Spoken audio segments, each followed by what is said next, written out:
Hello. This episode might be a little later in the day than usual. Sorry. And that's because today is actually my birthday, and I didn't know whether or not to post this video. Now, I don't do anything for my birthday, really. It's not like a huge important day. In fact, I almost didn't make this video when I was looking at like, oh, what days fall on, Tuesday, uh, to see if like, oh, is there any holiday I should do, or how many weeks do I have in a month to get out a video, or stuff like that. Like Valentine's Day is on a Monday, so on the Tuesday, the day after that, I'm probably gonna be doing a video. But I saw that my birthday fell on it and was completely prepared to skip it. I think this is the first time that I've ever mentioned my birthday on YouTube, and I've been doing this for like 3 years. Um, I just wasn't super into doing it, but I decided at the last minute to sit down and record the final part that I needed to for this drawing, which literally was just the line art and coloring. I had done everything else, and I was happy with the sketch and the colored sketch, and I was just like, yeah, these are great.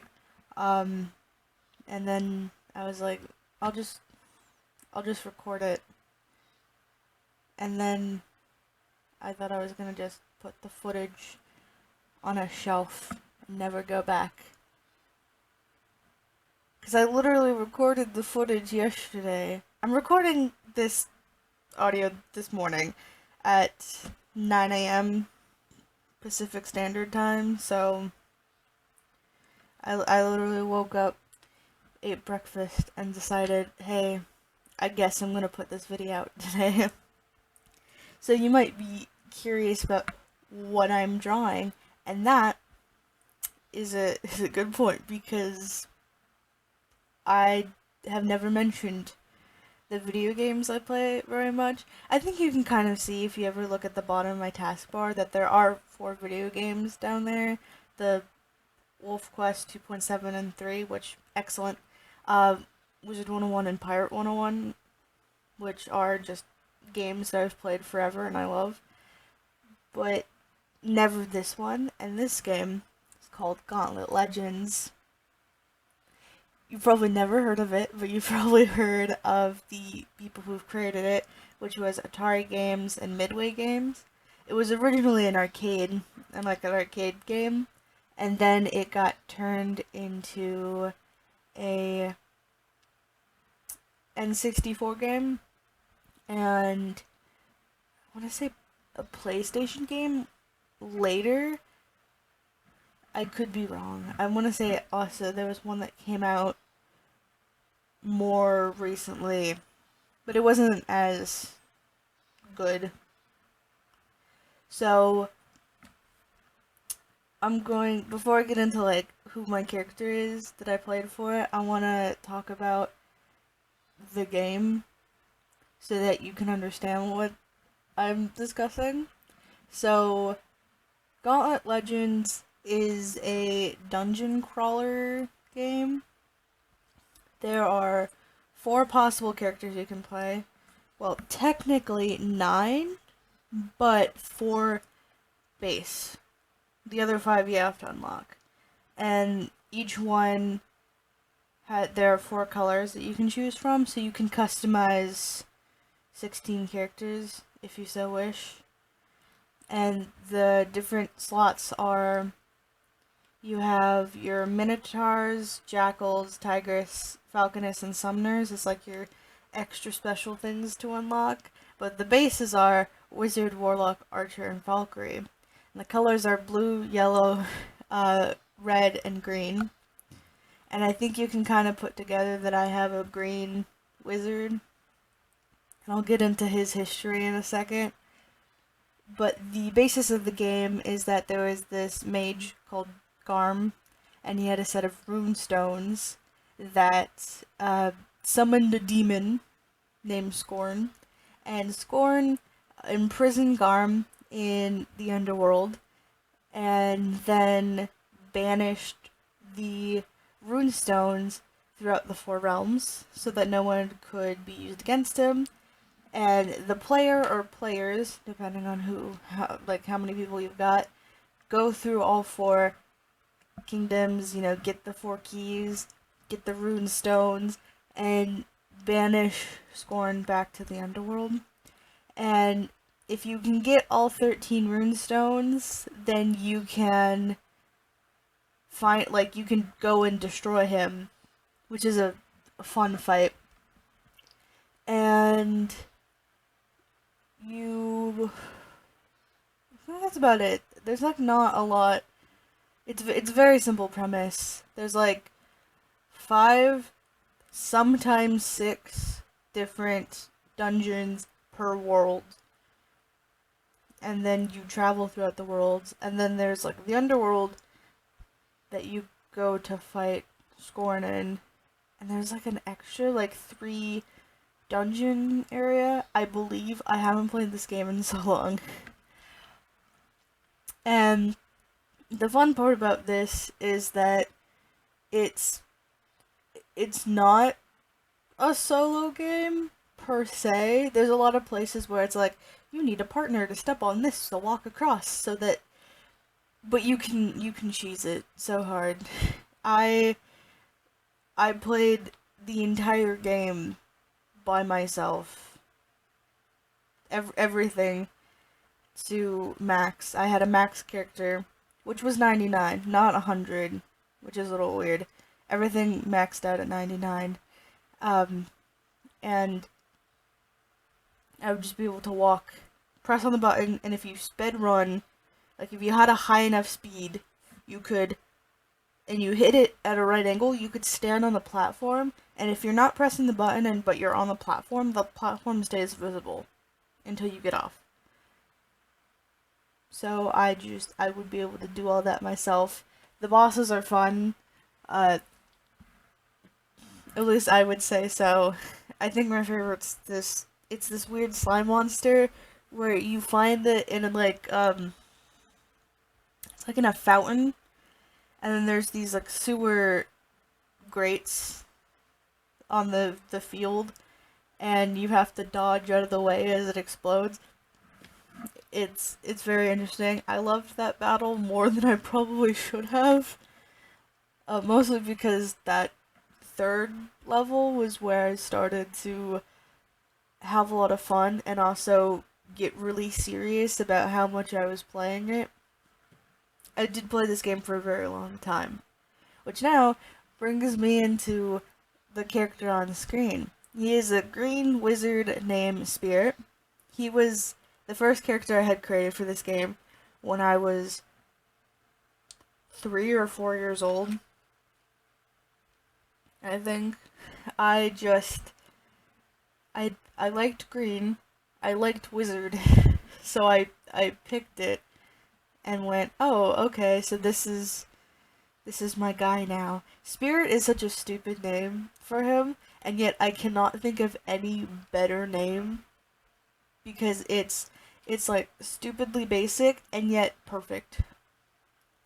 In fact, I think that I have also recreated him. It's hard to say if this is the original one that I started with or if this is a recreation because the save thing on N64s was partially damaged.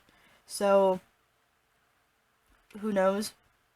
But I remember just if I had a green wizard, his name was Spirit. I could have any other character, name him anything else, but that was him. I had to recreate him every time I played.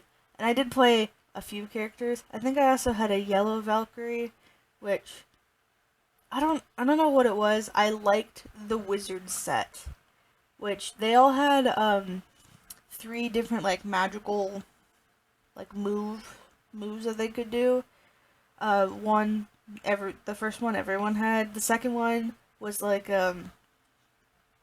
clear area, and as a little kid who got easily overwhelmed by how many bad guys would pop up. I really liked the wizards, and it was rock shower. You would stand, you would like raise your arms, and a bunch of rocks for like 5 seconds would rain down and destroy anything in your area. I loved that so much because if I ever was like, oh, too many guys, pop it. Safe. Amazing. Reminds it's 6 feet. It's a good thing. And the other one was I can't remember what the term for it was, but you would summon a giant skull and you would shoot it into a direction and it would destroy anything in that direction. I remember there's the first world, first dungeon, so the one you start with, there is like a platform. So you go up these stairs and there's a circular kind of like oval platform area, and then there's some stairs leading up, and there's a little spawner, and then more stairs that leads to the exit. And I remember speedrunning strats was come in, shoot the skull up the second flight of stairs, destroy it, run past, go up, finish. Quickest. I think I liked the wizard's playset the most just because it was like distance based. I mean, the archer was also kind of far away, but the wizard was definitely, hey, don't worry, this is a good character to start with if you don't know how to play yet. And it became a really comfortable character, and I could totally understand why of all 4 characters, they're the only one that has 2 specials with the Jackal and the Summoner, which is excellent. Now, the Green Wizard in particular, because I was looking this up on their wiki, is like the second most popular for that. The yellow is the one that you're gonna see on all of the like official content, right? Because the yellow one is just what it is, and then the green archer, which I like the green archer too. I think her design is great.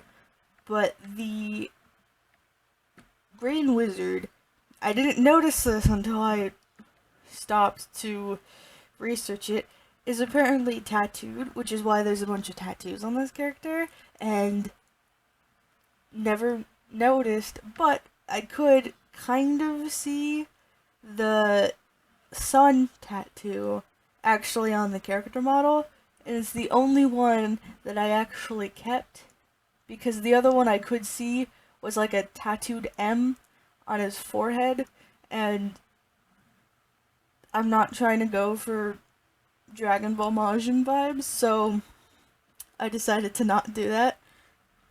Now, getting into the character of Spirit, obviously it looks a little different, and you might be wondering, what's with the dragon? And that's because the characters would, when you hit level 25, would gain a pet. That would help, like, they would fly around next to them and do an extra ball of damage, which was epic. That was so cool to have a level 25. Instead of hitting once, you hit twice. Awesome. The Wizards was a dragon. Starts off as red, and then becomes green, I believe. I could be wrong. And I wanted to redraw that, but I want to repurpose this character for Dungeons and Dragons, so you're probably going to see me talk about him next week too, because I do want to, and I have started working on a character sheet for him, so maybe I'll talk about that.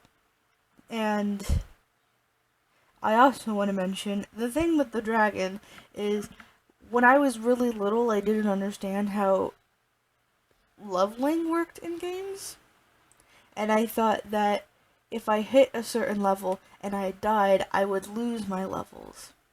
Which, obviously, that's not how the game works.